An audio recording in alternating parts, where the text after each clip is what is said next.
Hey guys, tonight we are going all the way back to the dusty shores of the Aegean, where hundreds of ships bob on the waves and thousands of men pretend they know what they're doing. The firelight glints off bronze helmets, someone sneezes loudly into the sea breeze, and you find yourself right there, wedged between a pile of oars and a goat that probably did not sign up for this campaign. You've chosen a front row seat to the prelude of the Trojan War, which means, of course, that you probably won't survive this, at least not with clean sandals. So before you get comfortable, take a moment to like the video and subscribe, but only if you genuinely enjoy what I do here. And if you're awake enough, post your location and the local time in the comments. I love seeing who else is tucked in around the world. Now, dim the lights, maybe turn on a fan for that soft background hum, and let's ease into tonight's journey together. You arrive at Aulis, a Greek port that is suddenly much too small for the amount of shouting happening on its beaches. The great kings of Greece have gathered. Agamemnon with his shiny authority and questionable people skills, Menelaus whose wife has just been taken to Troy, Odysseus already pretending he would rather be home, and dozens more, each with their own personal grudge and collection of spearmen. The sea is calm, the weather bright, but for some reason the winds refuse to blow. The fleet sits stuck, the warriors restless, and you, well, you're just trying not to get trampled by a cartload of amphorae rolling downhill. Here's a mainstream fact. According to the epic tradition, nearly 1,000 ships gathered under Agamemnon's command. Imagine the harbour, prows painted with animal heads, sails folded, ropes tangling everywhere, and men from every Greek island wandering around asking where the nearest latrine is. This, supposedly, is the most powerful coalition the world has ever seen, and yet they can't even leave the dock. The quirky tidbit. Someone decides the lack of wind might be the gods' way of demanding a sacrifice, which, in that era, was basically the taut explanation for anything inconvenient. No Wi-Fi? Must sacrifice a goat. Agamemnon, in particular, is told that Artemis, goddess of the hunt, is angry with him. Why? Well, scholars say he bragged too loudly about being a better hunter, or maybe he accidentally shot her sacred deer, or perhaps he just had an unfortunate haircut at the time. Either way, Artemis has flipped the cosmic no-wind switch. Historians still argue whether the story of Agamemnon sacrificing his daughter Iphigenia was ever a real ritual echo or later myth-making. Some versions say she was indeed sacrificed, others claim Artemis swapped her out with a deer at the last moment, and some suggest the whole tale was invented centuries later as dramatic backstory. But for you, standing on this hot beach, what matters is the atmosphere. Tense, whispering, full of men who would rather fight Trojans than sit here waiting for weather reports. The camp sprawls across the shore like a pop-up city. Tents made from sailcloth flap in the mild breeze that is just strong enough to tease them, but not strong enough to move a ship. Fires smoke lazily, sending the scent of roasting meat into the air. Somewhere, a bard hums half of a heroic song, waiting for someone to pay him to finish it. Soldiers play dice with carved knuckle bones, and arguments erupt over whether someone is cheating or simply has better luck. You step gingerly around a game in progress, nearly trip over a discarded spear, and immediately regret not bringing sturdier sandals. The kings bicker. Agamemnon insists on discipline, while Achilles rolls his eyes so loudly you can practically hear it. Nestor, the old man with too many stories, tries to mediate with endless advice that begins with "back in my day" and ends about an hour later. You sit down on a rock and realize you've already heard this particular anecdote 3 times. Sleep would be welcome, but Nestor's voice has the persistence of a mosquito. Meanwhile, Odysseus pretends he is mad, literally mad, to avoid leaving his cozy home. He's seen ploughing his field with an ox and a donkey yoked together, sowing salt instead of grain, hoping people will think he's lost his wits. The Greeks, unfortunately for him, are not easily fooled. They test him by placing his infant son in the furrow's path, and Odysseus swerves to avoid the child. So much for the madness act. You, standing at the edge of the field, would clap politely, but it's awkward when someone's draft animals are looking at you like, why are we doing this again? Night falls, and the camp quiets only slightly. The torches flicker.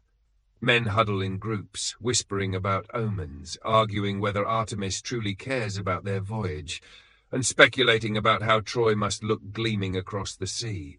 Some claim they can already hear the Trojan horns in the wind. You lie back on the sand, listening to the waves lap against idle ships, and realize that if the gods wanted to lull you to sleep, they've succeeded.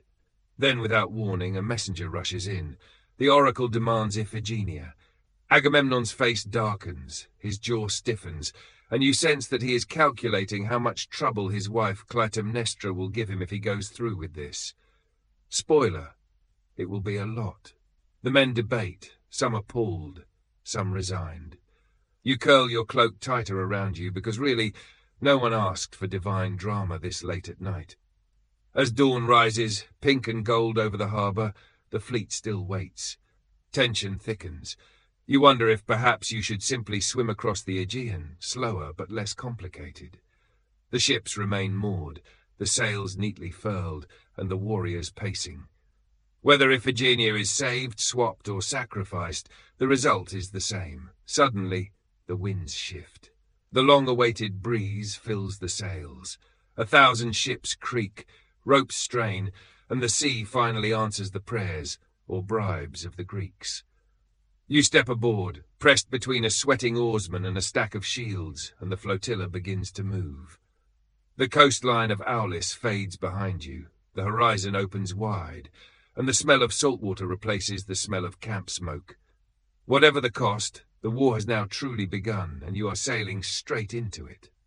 You lean against the rail of a creaking ship, feeling the spray of salt water cool your face as the Greek fleet surges forward at last. The sails, white and swollen with the long-awaited wind, snap overhead like giant wings, and the rhythmic splash of oars dips in and out of the sea, with a sound that could almost lull you back to sleep if it weren't for the loud arguments about whose goat has wandered onto whose ship. You drift in and out of daydreams as the coastline of Greece fades into the haze behind you. The first sight of Troy approaches slowly. At first it's nothing, just a faint smudge on the horizon, wavering in the heat shimmer of the water. You squint, shielding your eyes with one hand, and gradually the shape becomes more distinct. Walls. High, gleaming walls.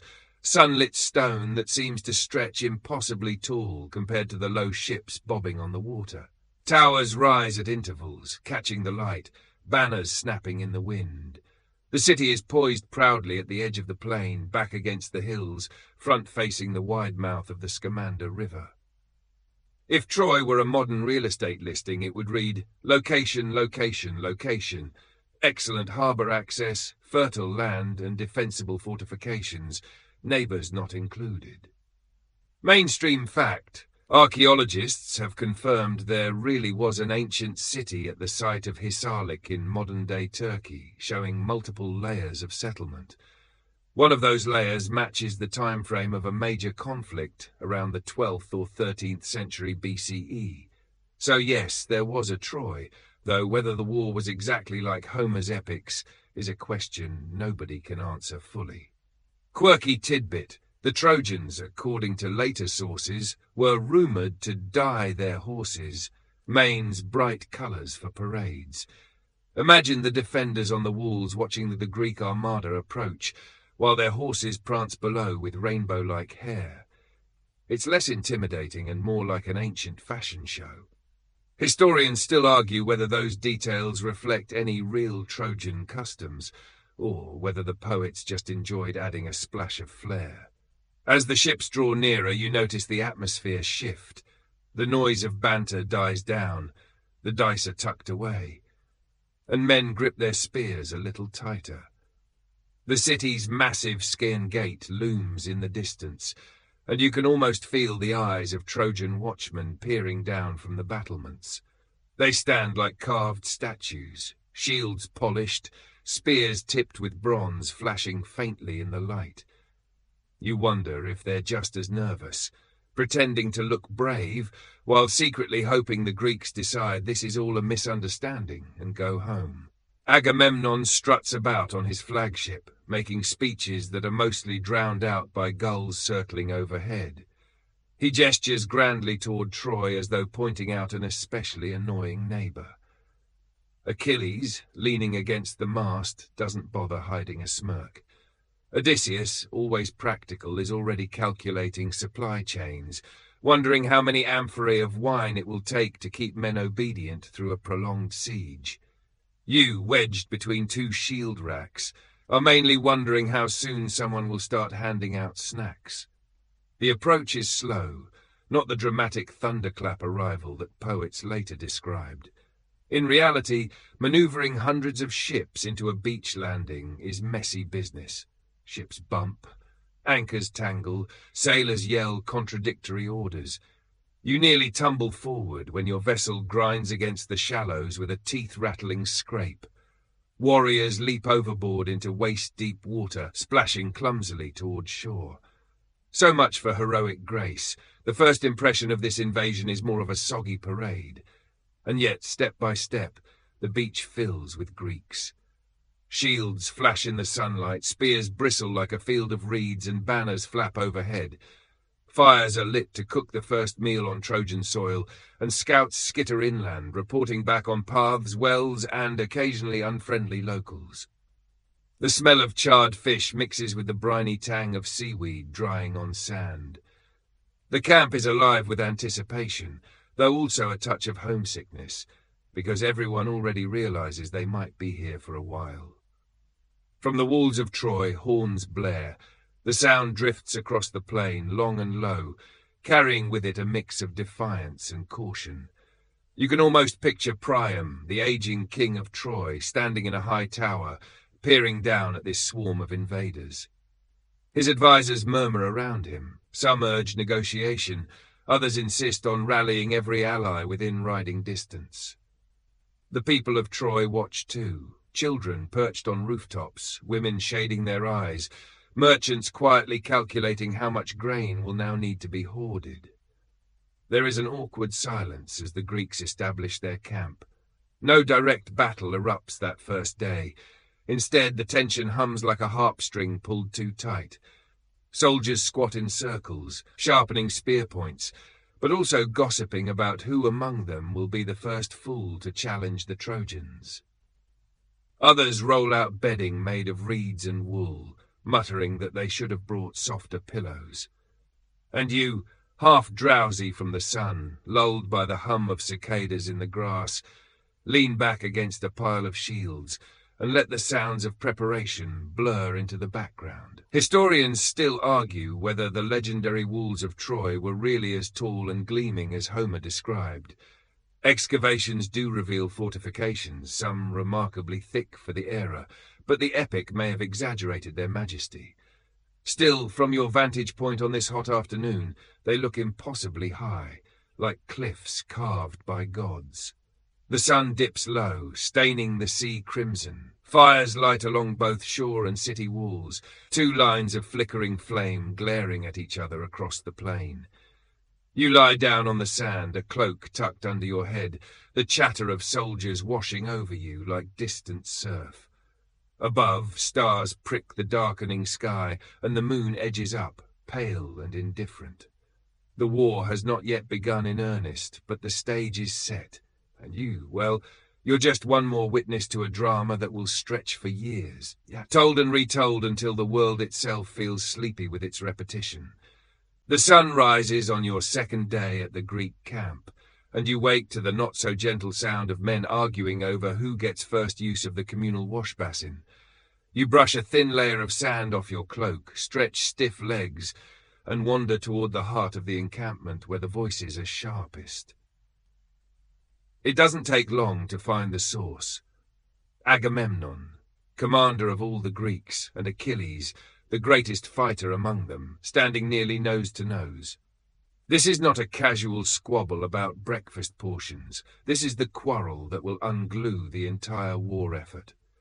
The quarrel starts, as so many do, with a prize of war. Agamemnon, who considers himself the CEO of this operation, feels entitled to whatever share he pleases.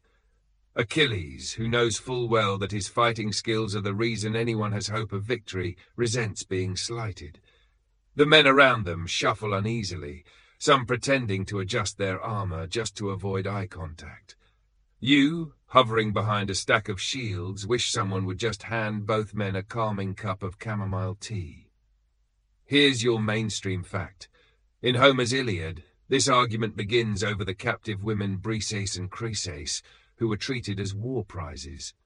Agamemnon refuses to release his captive, angering Apollo, and eventually seizes Briseis from Achilles in retaliation.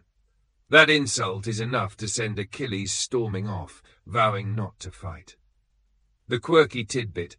Some ancient commentators claimed Achilles sulked in his tent, not just from anger, but also because he was binge-playing an early form of a board game with his closest friend. Picture the greatest warrior alive, hunched over pebbles and a carved grid, muttering, "One more round and then I'll save the army." Historians still argue whether these details about leisure games in camp reflect real Mycenaean pastimes or were later embellishments by poets trying to humanize their heroes. As Agamemnon bellows about his right to authority, Achilles clenches his fists, the veins on his forearms standing out like ropes. The air is thick, like a summer storm about to break. Soldiers gather in a wide circle, pretending not to eavesdrop while absolutely eavesdropping.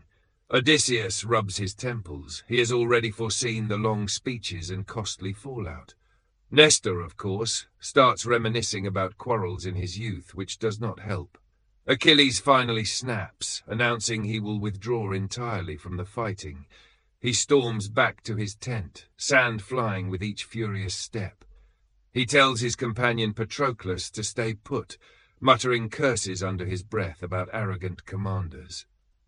The Greeks, already nervous about facing Troy's formidable army, now find themselves without their ace fighter.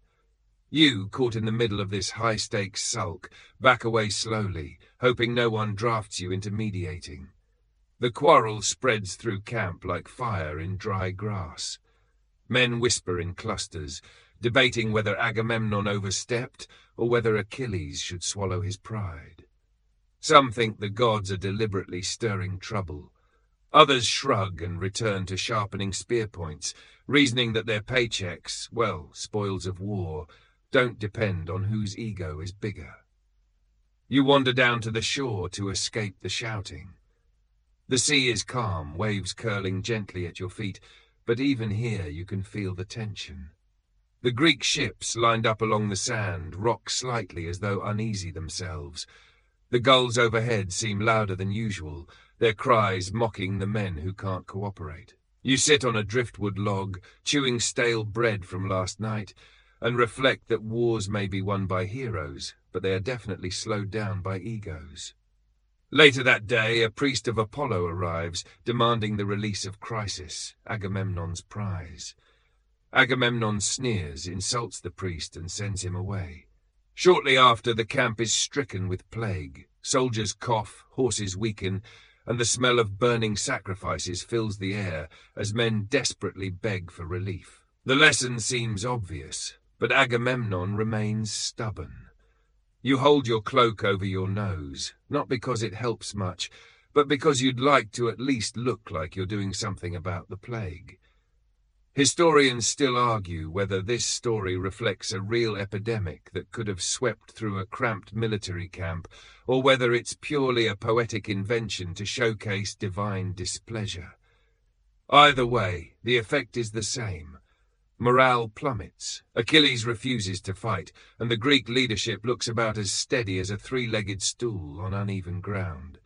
By nightfall, the camp is uneasy. Fires burn low, men murmur about omens, and the once confident boasts of victory have softened into sighs. You walk past Achilles' tent, hearing muffled voices inside, Patroclus trying to soothe, Achilles stubbornly refusing. The tent flap glows faintly from a single lamp, but no shadow moves to join the war effort outside. You exhale, realizing that for all the gleaming bronze armor and lofty speeches, this entire war might be undone by a very human thing, wounded pride. And as you lie down on your cloak once more, the sound of waves mixing with coughs from the sick tents nearby, you can't help but think, maybe tomorrow someone will find a way to fix this mess. But tonight you just listen, breathing slowly, eyes heavy as the quarrel lingers like smoke in the night air. The quarrel still smoulders in camp, but as dawn comes, you notice a different sort of commotion. The sky is pale gold, the sea calm, and the Greek warriors shuffle about stiffly, nursing their grudges. Yet above, the gods are watching with the casual interest of bored spectators at a very long play. Zeus sits on high Olympus, weighing the scales of fate in one hand, while idly toying with thunderbolts in the other.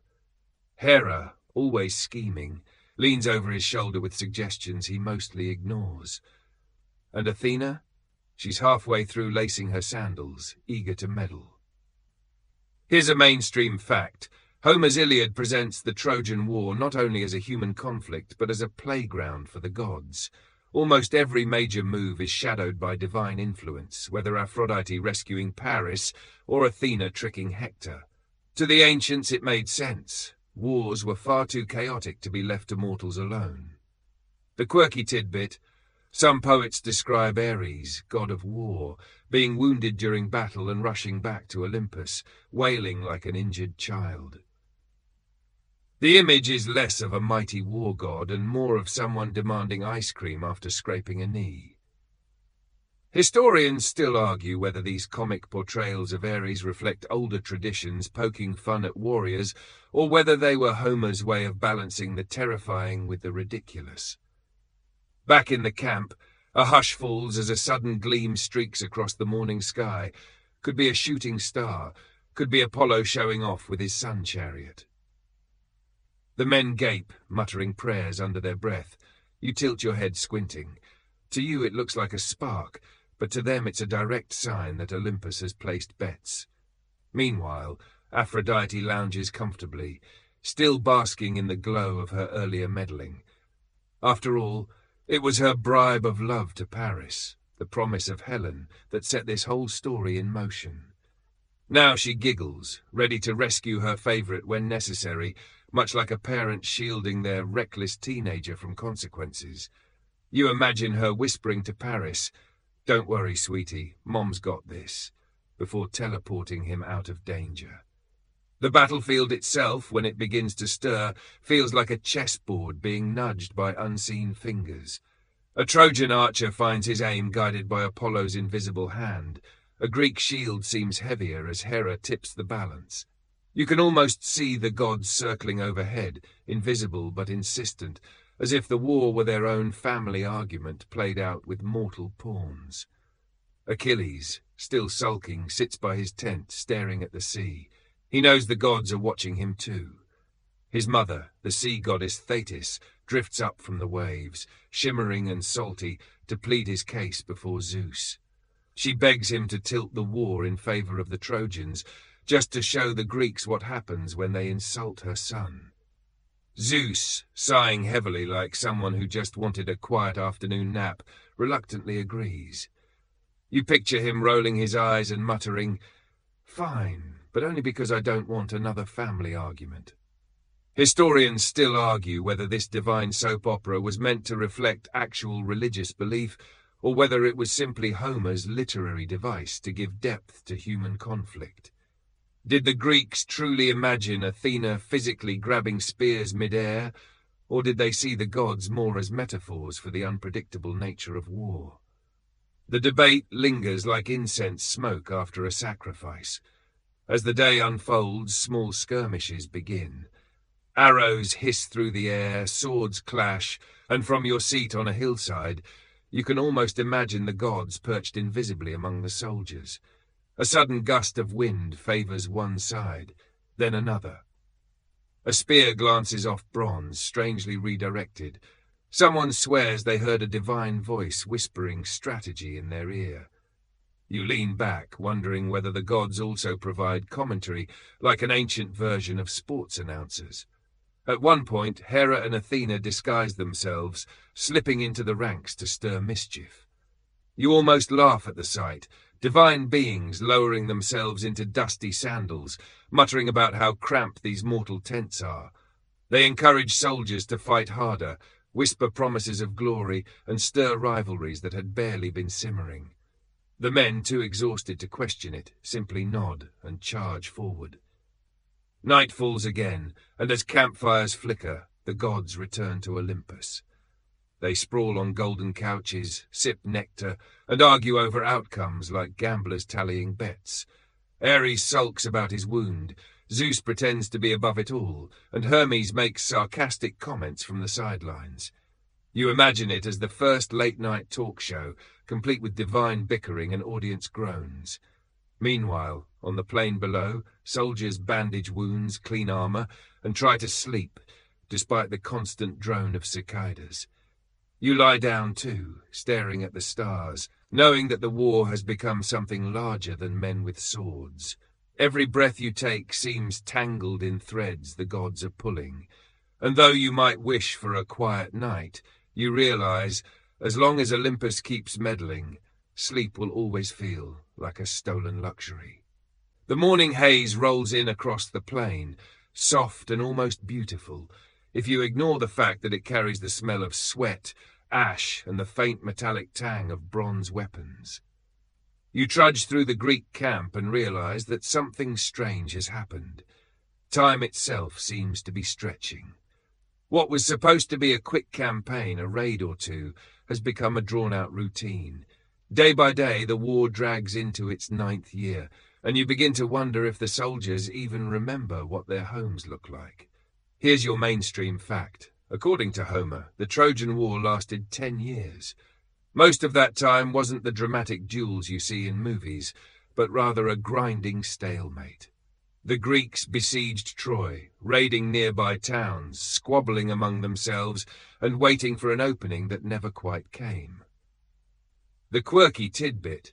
Some sources say the Greeks amused themselves by stealing each other's cooking pots, not out of hunger, but sheer boredom.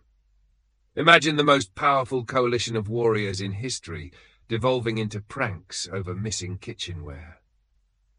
Historians still argue whether these details reflect real camp life or were just colourful additions by later storytellers, but either way, it makes you look twice at a pot on the fire. You wander between tents where soldiers sit on overturned shields, tossing dice carved from knuckle bones.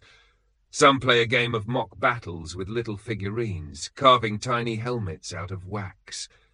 Others wrestle in the dust, cheering loudly, pretending the crowd's roar is the echo of actual combat. The air is thick with smoke from cooking fires, and you breathe in a mixture of roasting meat, damp wool cloaks, and whatever the guy next to you just spilled from his wineskin. And then there's the gossip. Soldiers talk endlessly, not about glory, but about trivial things. Who snores the loudest? Whose sandals broke during a march? Whether a seer really saw an omen or was just trying to skip guard duty. You sit among them, nodding off as someone recounts the same story for the 7th time. At this point, you suspect the war is as much about endurance against boredom as it is against the Trojans. Out on the plain, minor skirmishes flare up and die down like sparks in a campfire. Small groups clash, retreat, and return to their walls. You hear the clash of bronze, the thump of shields, and then, just as suddenly, silence. Each side counts the fallen, tends to the wounded, and resumes waiting. From the walls of Troy, the Trojans watch the same endless dance, their own lives equally trapped in the cycle of vigilance and weariness. Achilles remains in his tent, still sulking, polishing his armor with an obsessive care that suggests he's rehearsing for the day he'll finally rejoin the fight. You pass by and catch sight of Patroclus, who offers a tired smile as if to say, "Don't ask. He's still in his feelings."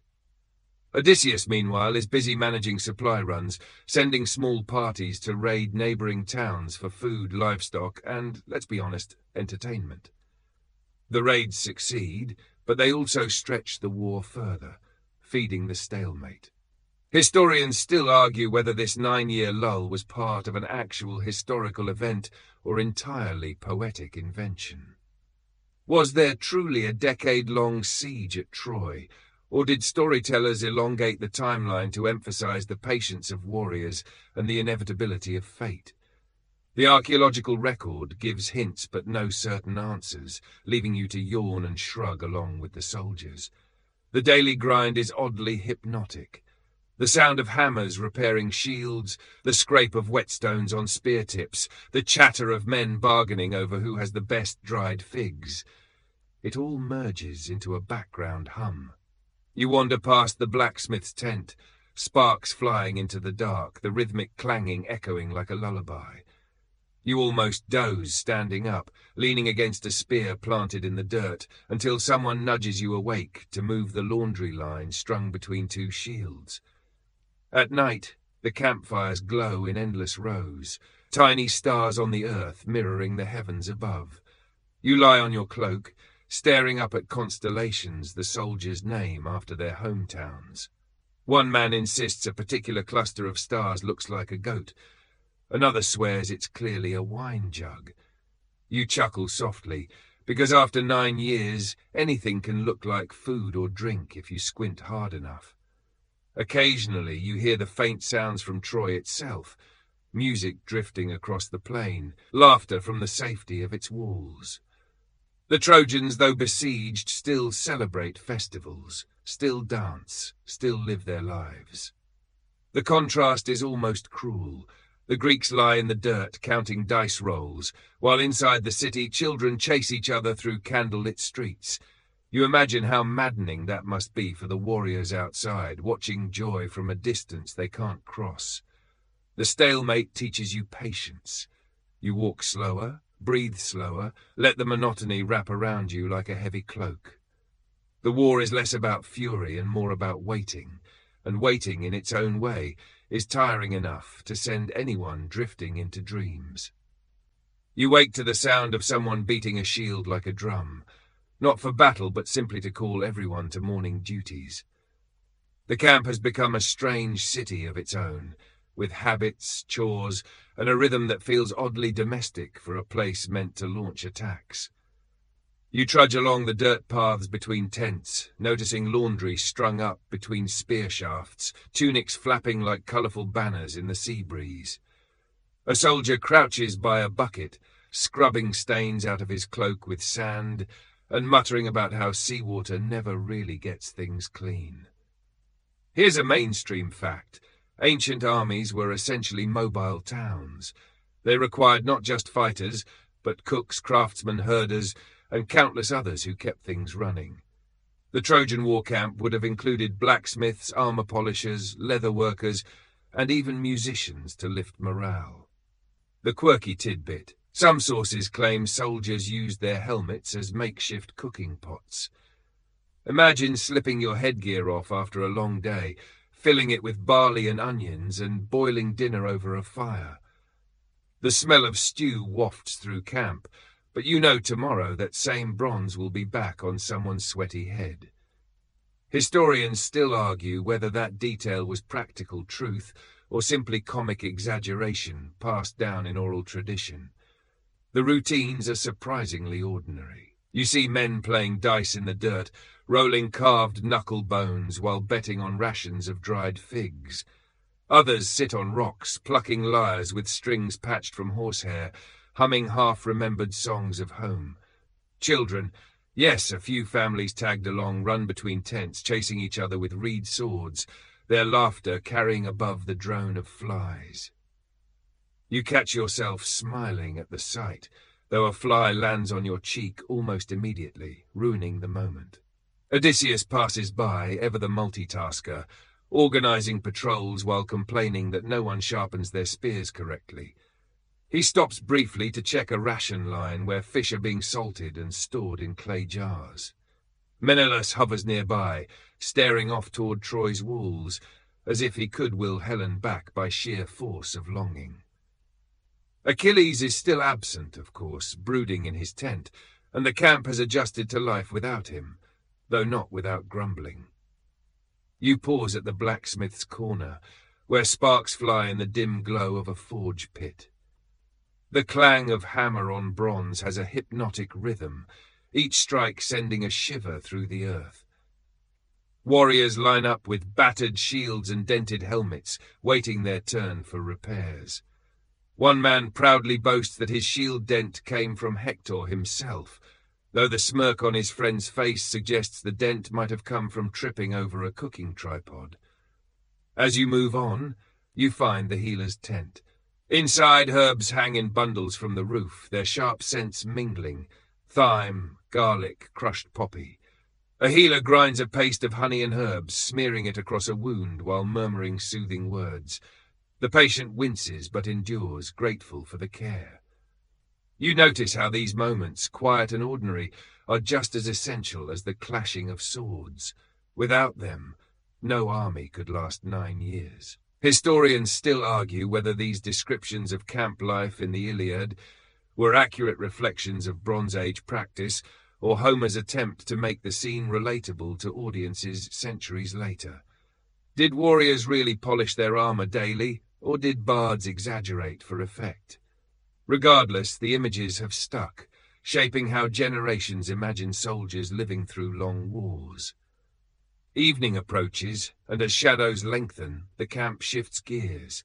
Fires spark to life, filling the air with the smell of roasting meat and baking bread. Men gather in circles, bowls in hand, trading jokes and stories. One soldier insists he saw a god striding the battlefield today. Another counters that he probably just saw Odysseus in a clean tunic. Laughter ripples through the crowd, easing tension.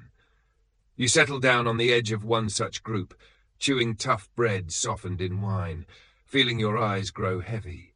The men beside you argue about whether the stars are signs from the gods or just distant fires in the sky. You listen, half amused, half soothed, as the night deepens and the camp gradually quiets. In this strange rhythm of chores, dice games, and simmering stews, you realize the war has become almost background noise. It is not constant battle, but constant life, stretched thin across years. And you, drifting between tent shadows, lulled by the clink of dice and the hum of lyres, feel yourself sliding gently into that same rhythm, the war a distant hum, the night a heavy blanket. The first blush of dawn paints Troy's high walls in soft rose light, and you find yourself staring across the plain at a city that still seems impossibly secure. The Trojans, for all the years of siege, rise with steady discipline. From your place near the Greek campfires, you watch smoke curl from their hearths, hear the distant clatter of hooves in the courtyards, and almost smell the faint aroma of bread baking within the gates. While the Greeks grumble awake with stiff backs and stale wine breath, the Trojans appear calm, deliberate, and quietly confident. Here's a mainstream fact. Hector, eldest son of King Priam, was the stalwart defender of Troy. Ancient sources portray him as both warrior and family man, standing as the moral counterpoint to Achilles' fiery pride. To his people, he was more than a fighter. He embodied the hope that the city could endure. The quirky tidbit: some later writers claimed Hector's horse team was so well trained they would paw at the ground impatiently if he overslept, practically yanking him out of bed with their noise. Picture an alarm clock made of whinnying steeds, nudging the stable doors until their master appeared. Historians still argue whether Hector truly enjoyed such equestrian fame, or whether these stories grew as part of his legend, designed to emphasize his heroic discipline.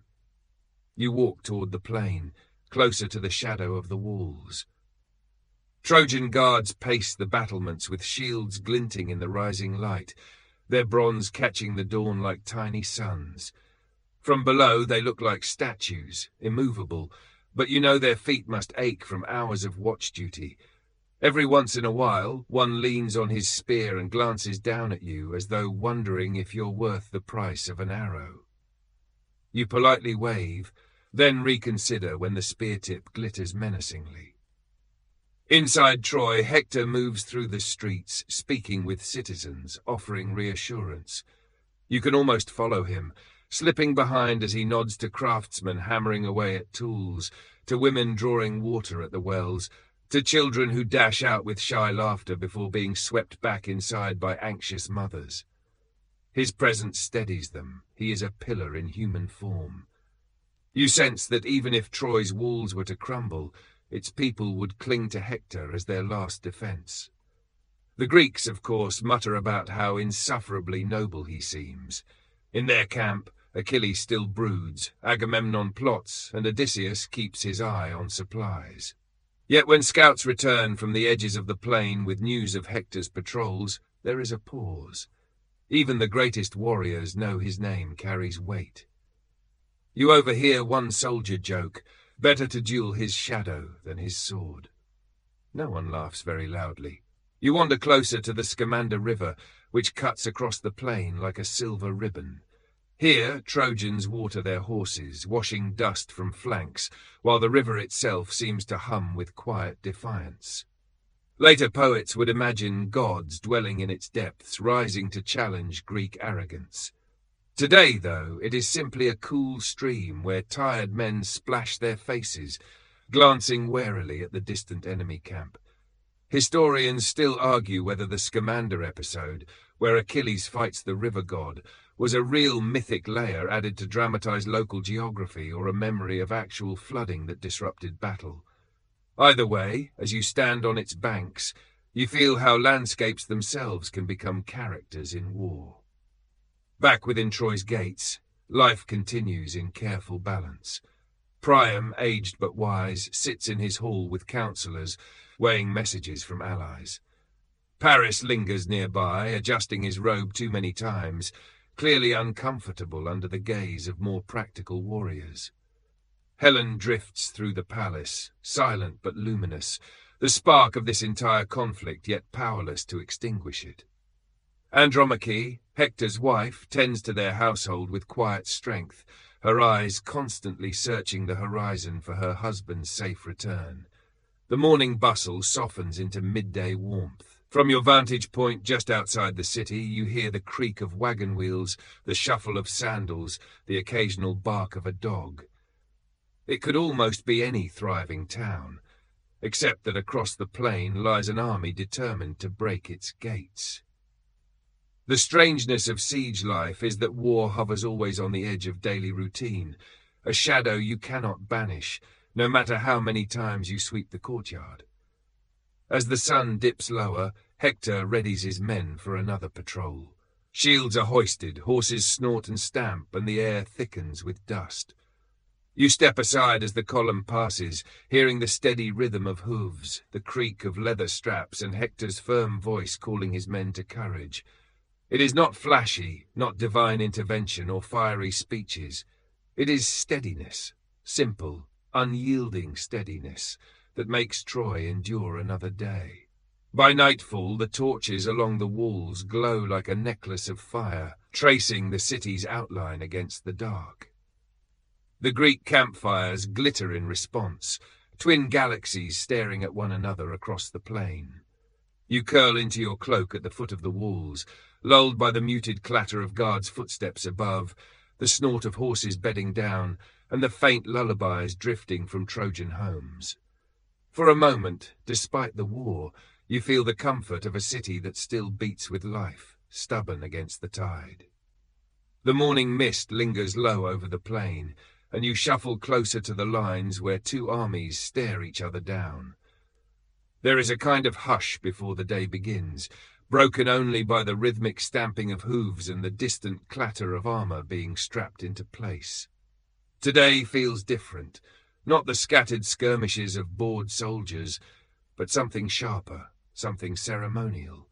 Both Greeks and Trojans are preparing for duels, those oddly formal one-on-one contests where everyone else just stands around watching and pretending they're not relieved to be spared the risk. Here's a mainstream fact. The Iliad highlights several famous duels, including Paris versus Menelaus, Ajax versus Hector, and later, of course, Achilles versus Hector. These moments were not just combat. They were ritualized, almost theatrical, embodying ideals of honor, bravery, and fate. The quirky tidbit. Some accounts mention that before duels, warriors would spend so much time giving speeches and boasting that spectators grew restless. You imagine men shifting uncomfortably, leaning on their spears, whispering, "Can we please get to the sword part?" Historians still argue whether these lengthy pre-battle speeches were realistic traditions or simply a poetic device to build tension in oral storytelling. You step into the dusty ring that has formed. First up, Paris, looking every inch the handsome prince, but clearly less eager for this than anyone else. He swaggers forward, bow in hand, while Menelaus, grim and determined, raises his spear. The crowd of Greeks behind you mutters encouragement the Trojans jeer from their walls. For a heartbeat, silence reigns, and then the clash begins. Spears fly, swords flash, shields ring like gongs. Paris stumbles, Menelaus presses forward, and you think this might end quickly, until Aphrodite swoops in, unseen but meddling, whisking Paris off the field like an embarrassed parent yanking their child from a losing game. The duel ends without resolution, leaving everyone grumbling about wasted time. Later, Ajax, towering like a walking fortress, faces Hector himself. You watch the two giants circle each other, weapons gleaming, dust rising around their sandaled feet. The clash of bronze on bronze reverberates across the plain, echoing against Troy's high walls. Neither yields, neither falls, and at the end of the day, both exchange gifts. Ajax handing over a purple belt, Hector offering a sword, as if to say, "Good match. Let's do this again sometime." You nod politely, thinking you've just witnessed the world's most violent version of a tennis handshake. Between duels, you notice how both armies relax, almost relieved. Soldiers sit cross-legged on their shields, gnawing on bread, chatting about home. Some scratch notes into the dirt with spear points, maybe scores of duels, like ancient fantasy leagues. The formality of these contests gives them a strange comfort. The war reduced to 2 men at a time, with everyone else temporarily safe. Historians still argue whether these duels ever happened in historical warfare, or whether they are entirely mythic conventions. Could 2 armies really hold back and watch while champions fought? Perhaps sometimes, but perhaps it's just a storyteller's way of focusing the drama. For you, standing in the heat with sweat rolling down your back, it feels entirely believable that men would welcome any excuse not to join the fray. As the sun lowers, another duel is proposed, but the gods, restless as always, interfere. An arrow is loosed unexpectedly, shattering the fragile truce, and the battlefield erupts into chaos once more. The ring of formal combat dissolves into the roar of clashing lines, spears flying like hail, shields slamming together. You step back hurriedly, nearly tripping over a discarded helmet that still smells faintly of someone's dinner stew. Night falls and the battlefield quiets again. Both sides drag away their wounded, stack their shields and mutter about tomorrow's chances. The duel tradition has left the day strangely inconclusive, victory claimed by no one, honor bruised on all sides. You lie down beneath the flickering glow of torches, your ears still ringing with the echo of clashing bronze. It occurs to you, with a sleepy grin, that sometimes the duels feel less like decisive battles and more like an elaborate way to avoid doing any real work. The air in camp feels heavier tonight. Even the smoke from the fires drifts slowly, reluctant to rise, as though it knows a storm of pride is brewing. You follow the shuffle of footsteps toward a large tent where a delegation has gathered. Inside, Odysseus, Ajax, and a few others prepare themselves like nervous diplomats. They've been chosen for a mission both delicate and exhausting, convincing Achilles to stop sulking. Here's a mainstream fact.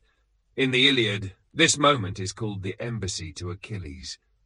Agamemnon finally realizes that without Achilles, the Greek army is faltering, so he sends his best persuaders with gifts and promises to lure the hero back into battle.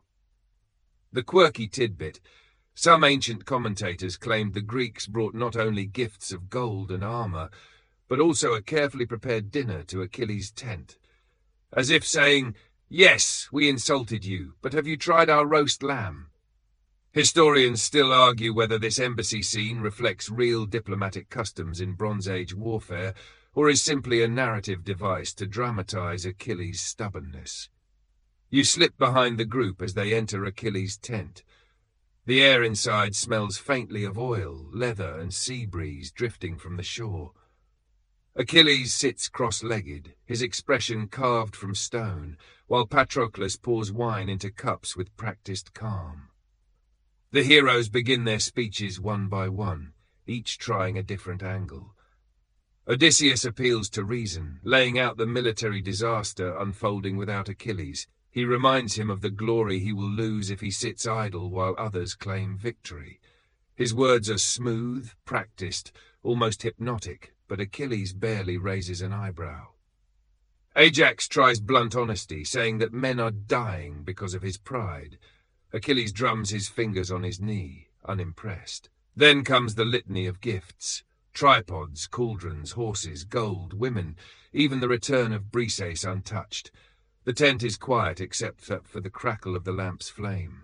Achilles finally responds, and his voice is steady but unyielding. He declares that no gift can erase the insult, no treasure can outweigh his honor. He speaks of fate, how he knows two possible ends: a short, glorious life in battle, or a long, quiet life in obscurity. For once, you feel the weight of silence in the tent, every man considering those words. Achilles leans back, folds his arms, and announces that he prefers to sail home rather than fight for Agamemnon again. You stifle a yawn, not because the speech is boring, but because it's so long you wonder if he's rehearsed it nightly. Patroclus places a calming hand on his friend's shoulder, but even that doesn't soften the edges. The embassy has failed. The men leave the tent with heavy steps. Outside, the night hums with insects, and the campfires glow dimly against the dark. You trail behind Odysseus, who mutters curses under his breath, while Ajax grinds his teeth in frustration. They return to Agamemnon with grim news. Achilles will not budge. Historians still argue about the meaning of Achilles' refusal. Was it simply personal pride?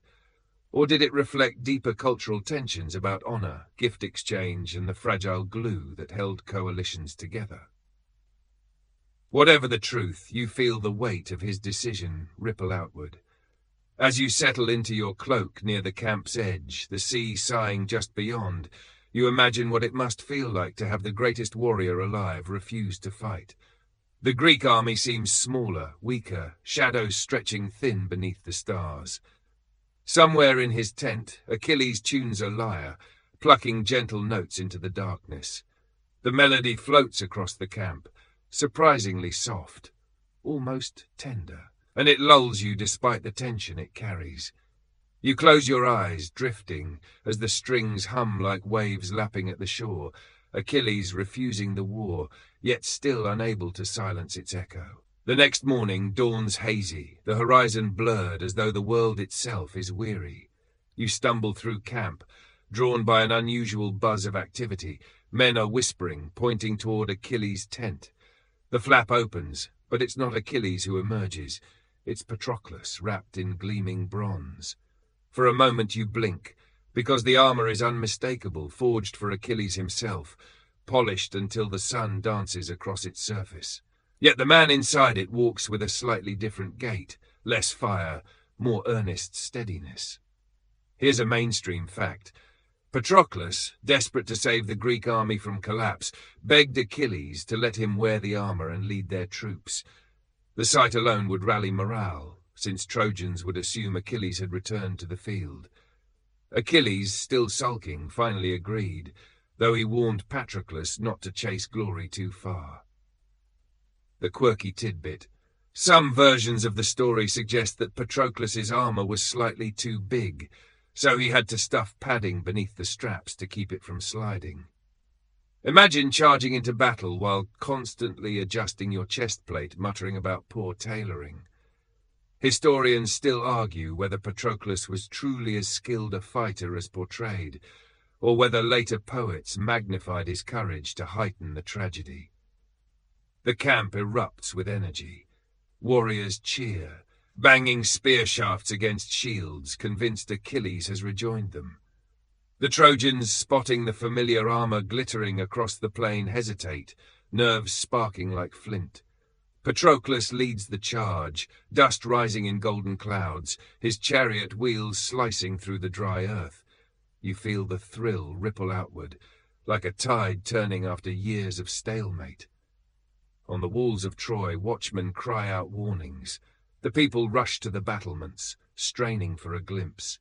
Panic spreads through their lines as Patroclus, mistaken for Achilles, drives the Trojans back. Horses rear, men stumble, shields clang desperately against the sudden surge. From your vantage point, it feels like the air itself is vibrating, the long war snapping awake in an instant.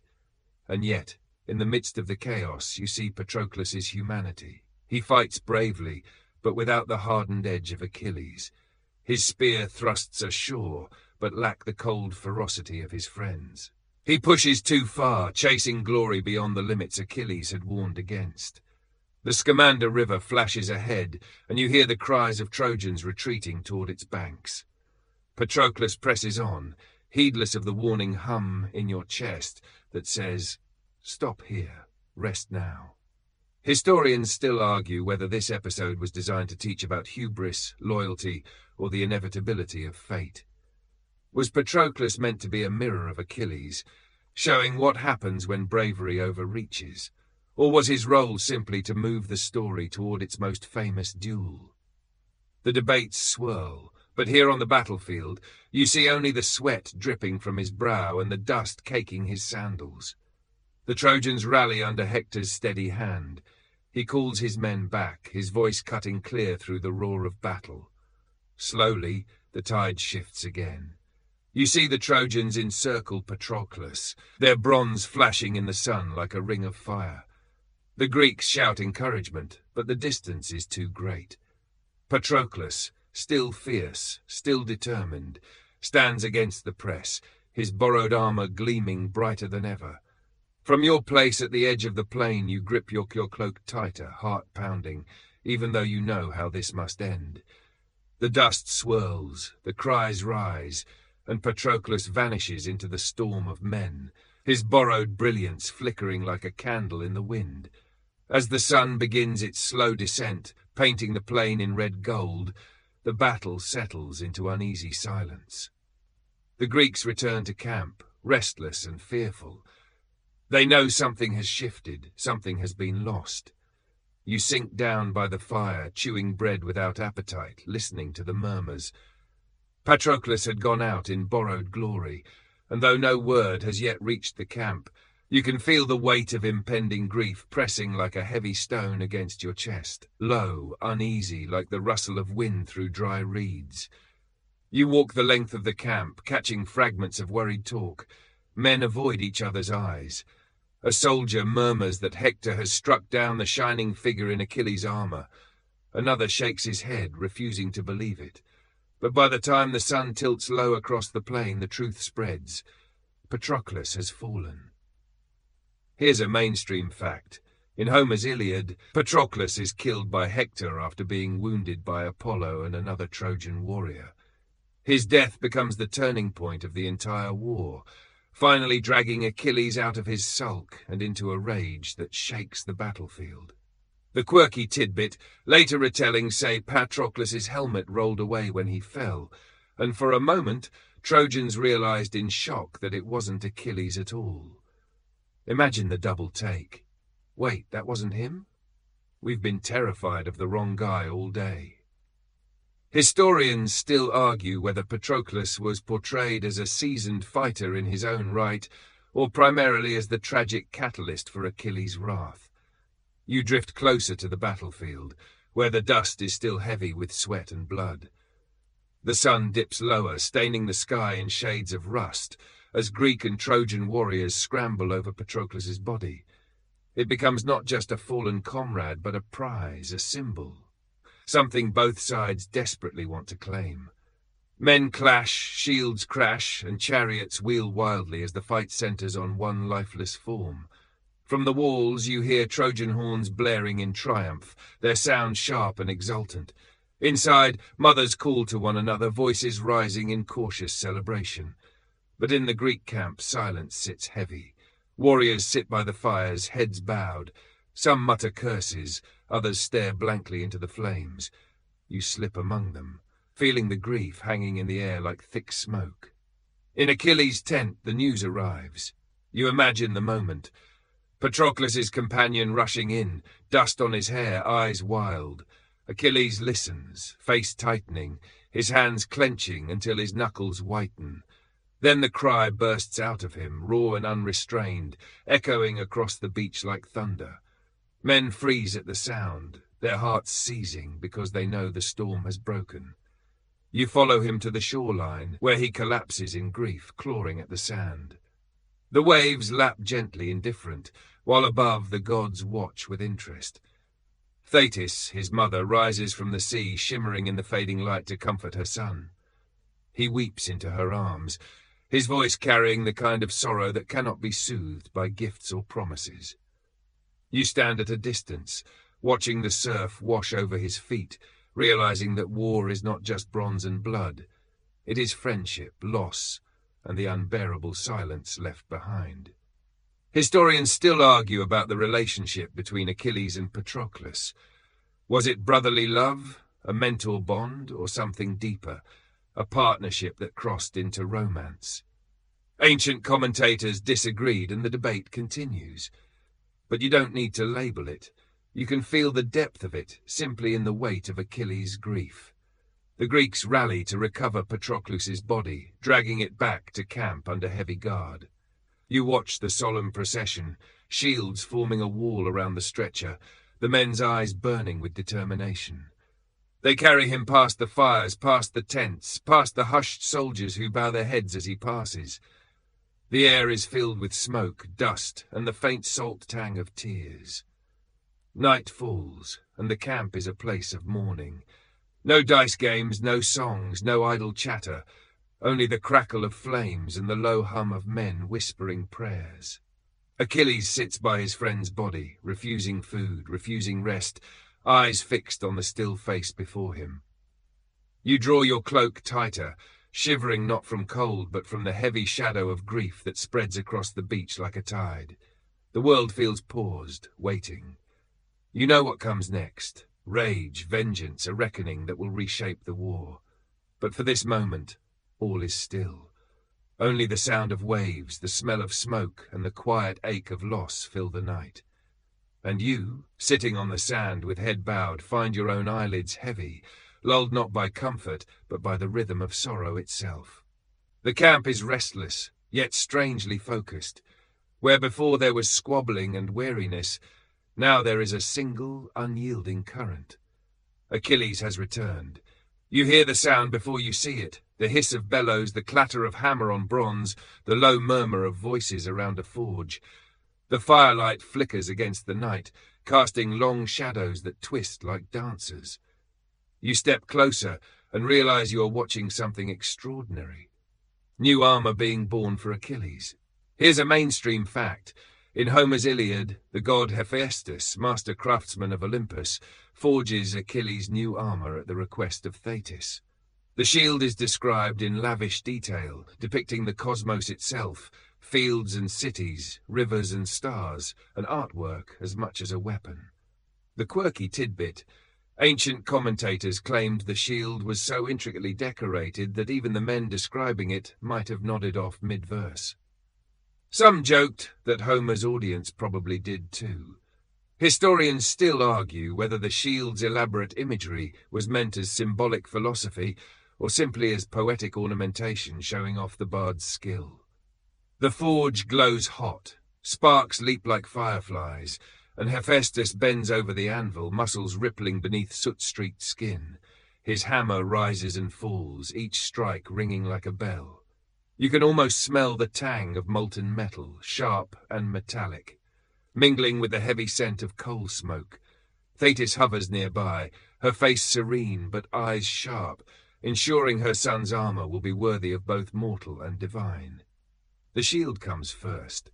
You watch as Hephaestus traces patterns in glowing bronze, etching rivers, herds, dancers, constellations. Cities rise and fall upon its surface, harvests ripen, wars rage and peace treaties settle. The entire world seems pressed into its shining circle. You run your fingers along the rim, half afraid it might hum with the heartbeat of creation itself. Then the breastplate, gleaming like captured sunlight. The greaves shimmer as though coated with moonlight. The helmet, with its horsehair crest, glows faintly in the fire's glow, promising both beauty and terror. You realize this is not armor meant for defense alone. It is spectacle, proclamation, destiny hammered into metal. Achilles arrives, silent at first. His eyes are red, his face drawn tight with grief.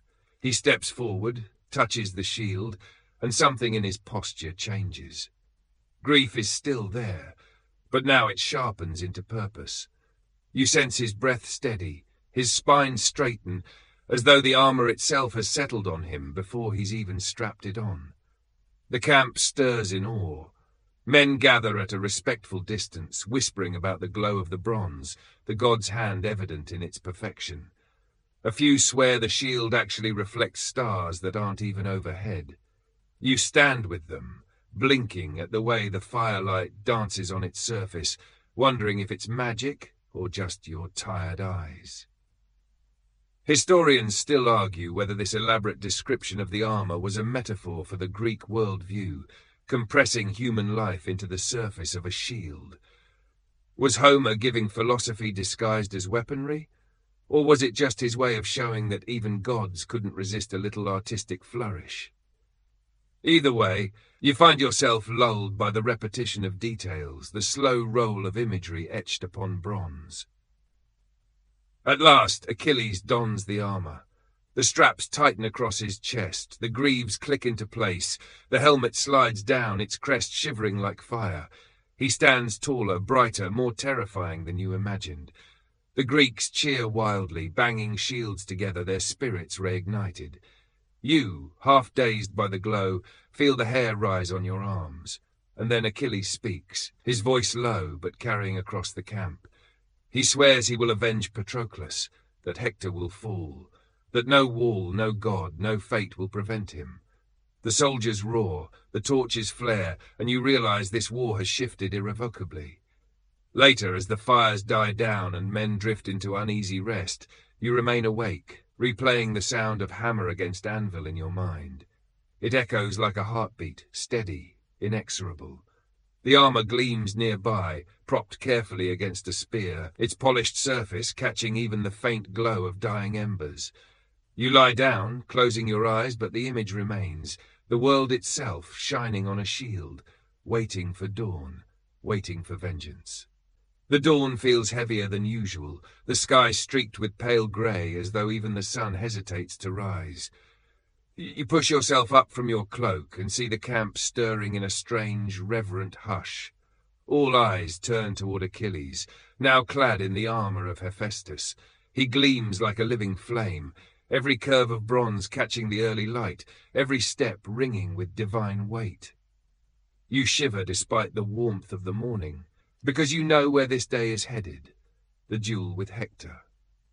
Here's a mainstream fact. Achilles and Hector's confrontation is one of the most famous moments in all of Greek epic, the meeting of Greece's greatest fighter and Troy's steadfast defender. It is both personal vengeance and symbolic climax, the unstoppable force against the immovable wall.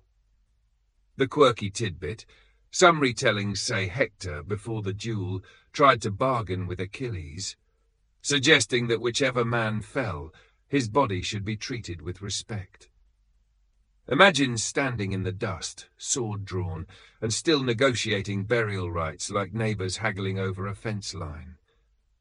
Historians still argue whether Hector's flight around the walls, 3 laps with Achilles chasing, was an original tradition, or Homer's bit of dramatic humour added for tension. You walk with the Greek army as they surge onto the plain, attired of bronze and leather, its dust rising around them like smoke. The Trojans respond in kind, their gates spilling open, Hector at the front, his helmet crest flowing like a banner. For a heartbeat, both sides hover in anticipation, but then the duel beckons, and the armies step back, forming a wide, open circle of expectation. Hector stands tall, spear-balanced, eyes fixed on Achilles. But as Achilles advances, each step thunderous, each movement radiating fury, Hector falters. You see him glance back at the walls, where his family and people watch from the battlements. And then, astonishingly, he runs. The sight is both absurd and terrifying. Hector sprinting along the walls, Achilles in pursuit, their shadows stretching across the plain. Around and around they go, 3 times circling Troy, while soldiers gape in stunned silence. You lean against a spear, trying not to laugh too loudly. This is supposed to be solemn, but the image is undeniably ridiculous. 2 of history's greatest warriors locked in what looks like an overlong foot race. At last, Athena intervenes, disguising herself as Hector's brother to trick him into standing his ground. Hector halts, breath ragged, resolve returning. He squares his shoulders, lifts his spear, and waits. Achilles strides forward, rage carved across his face, Patroclus' memory burning in his eyes. The circle tightens, the noise fades, and suddenly there are only 2 figures moving in slow arcs, the world holding its breath. Their clash is swift, brutal, and strangely inevitable. Spears clash, shields ring, dust swirls into your eyes. Hector's throw glances off Achilles' shield, sparks spitting like tiny stars. Achilles' strike finds its mark, and Hector crumples, bronze clattering on stone. You hear the gasp from Troy's walls, a collective wail that seems to shake the very air. Hector, lying in the dust, begs for his body to be returned to Troy, to receive proper rites. Achilles, chest heaving, refuses, his grief still raw, his rage unspent. He ties Hector's body to his chariot, dragging it across the plain as Trojans cry from their towers. You watch with unease, feeling the gods themselves recoil at the cruelty, their invisible hands tightening in disapproval. Historians still argue whether this dragging of Hector was a later addition to heightened drama, or an echo of real warrior practices of dishonoring enemies. Some suggest Homer exaggerated it to emphasize Achilles' inhuman fury, pushing him to the edge of monstrosity. Whatever the truth, you find the image hard to shake. Wheels rattling, dust billowing, armor scraping against stone. Night falls and Achilles remains restless, circling his tent like a lion still hungry. The Greeks cheer his triumph, but their voices are tinged with unease. You sit by a dying fire, staring into embers, hearing the muffled sobs drifting from Troy's walls across the plain. The duel is over, the hero has fallen, but sleep does not come easily. For even in victory, the night feels heavy, and you sense that no one, not even Achilles, has truly won. The air the next morning tastes of dust and silence. The battlefield lies strangely calm, as if even the cicadas hesitate to sing. You wander through the Greek camp, past men mending harness straps and sharpening spears, but the usual banter is muted. The focus has shifted. Achilles' fury has burned bright, and now, like all fires, it leaves a scorched silence. Out on the plain, Hector's body still lies dishonored, dragged in circles, and the sight has begun to unsettle even the men who cheered. But then a new object appears, trundling toward Troy. A horse. Not just any horse, an absurdly large wooden one, towering above wagons, its belly round, its head carved with vacant serenity. From where you stand, you squint and whisper to yourself, "Really? That's the plan?" Here's a mainstream fact. The Trojan horse is one of the most famous stratagems in Western tradition. The Greeks pretended to retreat, leaving behind this enormous wooden offering supposedly dedicated to Athena. Inside, of course, were soldiers waiting to spring the trap. The quirky tidbit, some ancient versions suggest it wasn't a horse at all, but possibly a wheeled siege engine, or even a metaphor for an earthquake that breached the city. Imagine Troy falling not to trickery but to faulty masonry. Historians still argue whether the story of the horse was pure mythic invention or an allegory misunderstood over centuries. From the walls of Troy you see citizens crowding to get a look. Priam peers down, beard trembling, eyes narrowed. Cassandra screams warnings, insisting it's a trap, her voice echoing across the stones. No one listens, because they never do.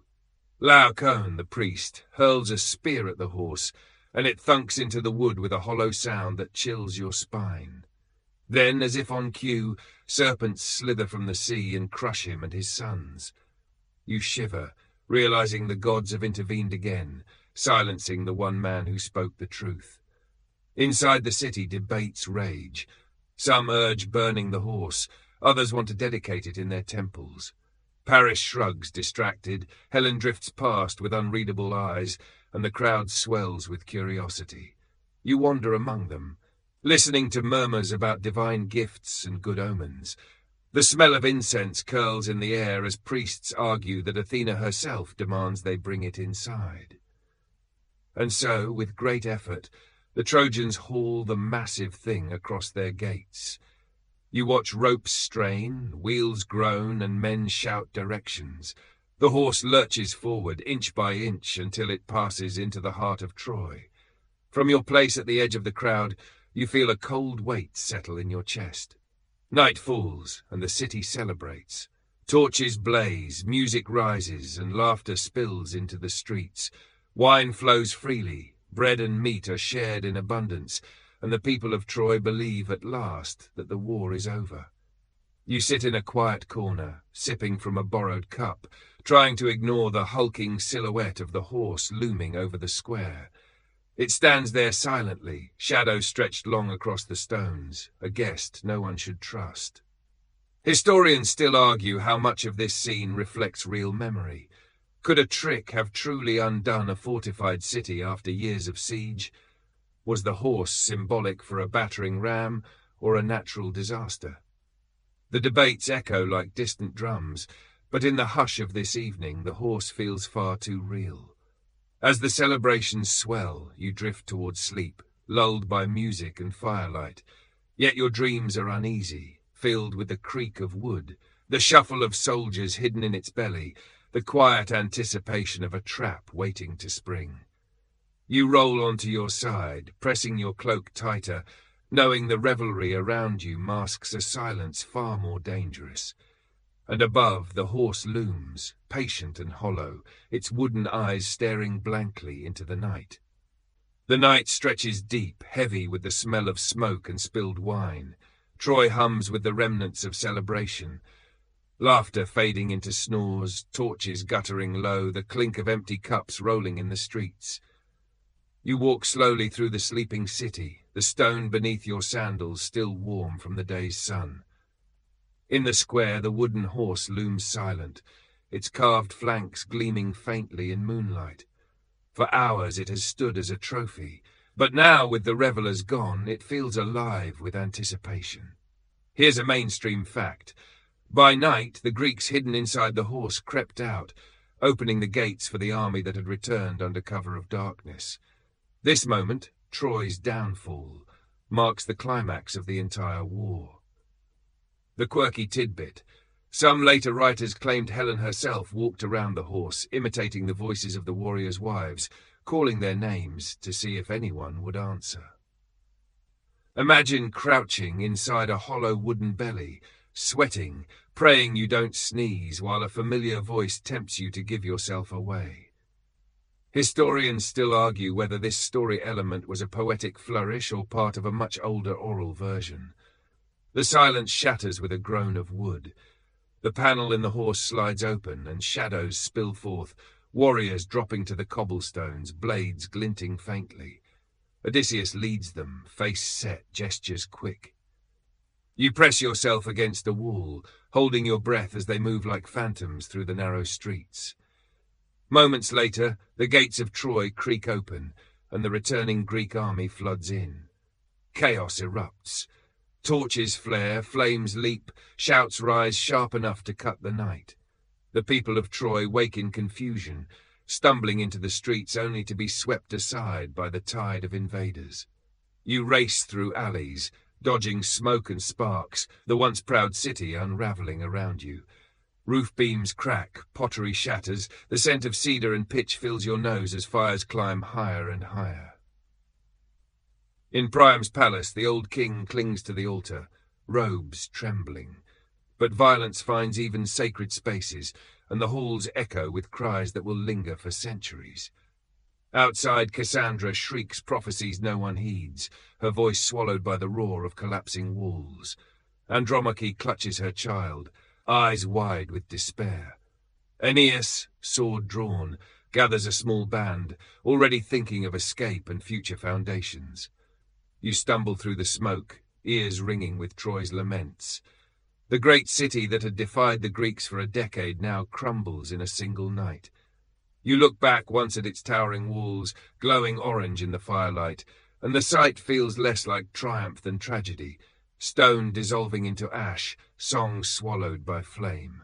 Historians still argue whether Troy truly fell in one night of deception or through years of attrition and fire.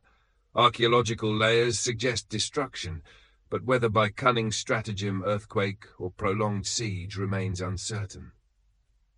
Yet the story of the horse has endured, outlasting ruins, etched into memory because it is both clever and heartbreaking. As dawn breaks, the smoke thins. The Greeks stand weary among ruins, clutching spoils, faces streaked with ash. The Trojans who remain wander in shock, their city silenced. You find yourself at the edge of the plain, watching the sea glint as the tide turns. The war is over, though no one looks victorious.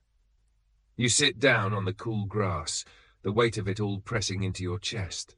The horse is gone, the fires are dying, but the echoes remain, of Hector's steady stride, of Patroclus's borrowed armor, of Achilles' shield gleaming with the cosmos.